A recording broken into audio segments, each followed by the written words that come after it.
Party Medchal Rangareddy జిల్లా కుటుంబ సభ్యులందరూ కూడా గాంధీ గారి నివాసంలో ఒక ముఖ్య కార్యకర్తల సమావేశాన్ని ఏర్పాటు చేసుకోవాలని చెప్పేసి నిర్ణయించుకున్నాం. గాంధీ గారికి కూడా ఆ సమాచారాన్ని పంపాం. మీడియా ద్వారా, సోషల్ మీడియా ద్వారా, స్థానికంగా ఉన్న మా నాయకత్వం ద్వారా వారికి చెప్పాం. వారి ఇంటి దగ్గర ఎందుకంటే వారు చెప్తా ఉన్నారు, మేము గాంధీ గారు మొన్ననేమో ఒకరోజు నేను కాంగ్రెస్ పార్టీలో జాయిన్ అయినా అని వారి ట్విట్టర్లోనే పెట్టుకున్నారు. మళ్ళీ మొన్న చూస్తే వారు నేను బీఆర్ఎస్ పార్టీలోనే ఉన్నాను, నేను ప్రతిపక్షంలో ఉన్నాను కాబట్టి నాకు పిఎస్సి చైర్మన్ ఇస్తానని చెప్పారు. నేను అడుగుతా ఉన్న పోలీస్ వాళ్ళని కానీ ప్రభుత్వాన్ని కానీ, మా పార్టీ శాసనసభ్యుడైనటువంటి గాంధీ గారి ఇంటికి మేము పోతే తప్పేంటి? నిన్న మా కౌశిక్ రెడ్డి గారు ఏం చెప్పారు?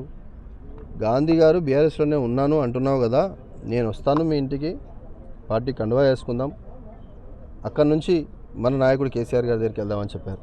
కౌశిక్ రెడ్డి గారిని గృహ నిర్బంధం చేసి గాంధీ గారిని పోలీసు వాళ్ళ సపోర్ట్తో, వారి సహకారంతో, వారి పూర్తి ఆశీస్సులతో కౌశిక్ రెడ్డి గారి ఇంటికి తీసుకెళ్ళి కాంగ్రెస్ గుండాలతో వారి మీద హత్య చేసే కుట్ర చేసింది మనంతా మీడియా సాక్షిగా చూసినాం.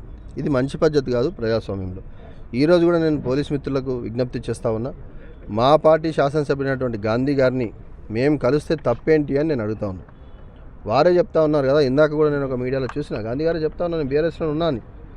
మా కుటుంబ సభ్యులను మేము కలవకుండా ఇట్లా పోలీసులు నియంత్రించడం మంచి పద్ధతి కాదు. జిల్లా వ్యాప్తంగా, రాష్ట్ర వ్యాప్తంగా ఉదయం నుంచే మా నాయకులను, మా కార్యకర్తలను అందరినీ కూడా అరెస్ట్ చేస్తూ ఉన్నారు. మా ఎమ్మెల్యేలందరినీ గృహ నిర్బంధం చేశారు. ఇది కరెక్ట్ కాదు. దయచేసి నేను పోలీస్ మిత్రులు కూడా విజ్ఞప్తి చేస్తూ ఉన్నా, మా పార్టీ కుటుంబ సభ్యుడు గాంధీ గారి ఇంటికి మేము వెళ్తాం, మీరు సహకరించండి.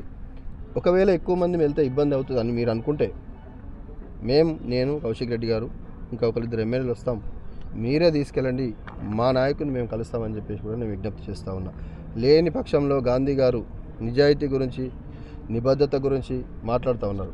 గాంధీ గారు మీకేమన్నా నిజాయితీ, నీతి ఉంటే మీరు బీఆర్ఎస్ పార్టీ బీఫామ్ మీద గెలిచారు, బీఆర్ఎస్ పార్టీ కార్యకర్తల కష్టం మీద గెలిచారు, వారి చెమట వచ్చి, వారి రక్తాన్ని వచ్చి వారు మిమ్మల్ని గెలిపించారు. కాబట్టి మీరు వారిని ఆహ్వానించండి, మీకు ఉందాగా ఉంటుంది, గౌరవంగా ఉంటుంది. లేని పక్షంలో మీరన్నా మా కార్యాలయానికి, కేంద్ర పార్టీ కార్యాలయానికి వస్తారా, జిల్లా పార్టీ కార్యాలయానికి వస్తారా, మన నాయకుడు కేసీఆర్ గారింటికి వస్తారా, గాంధీ గారు చెప్పాల్సిందిగా విజ్ఞప్తి చేస్తాం.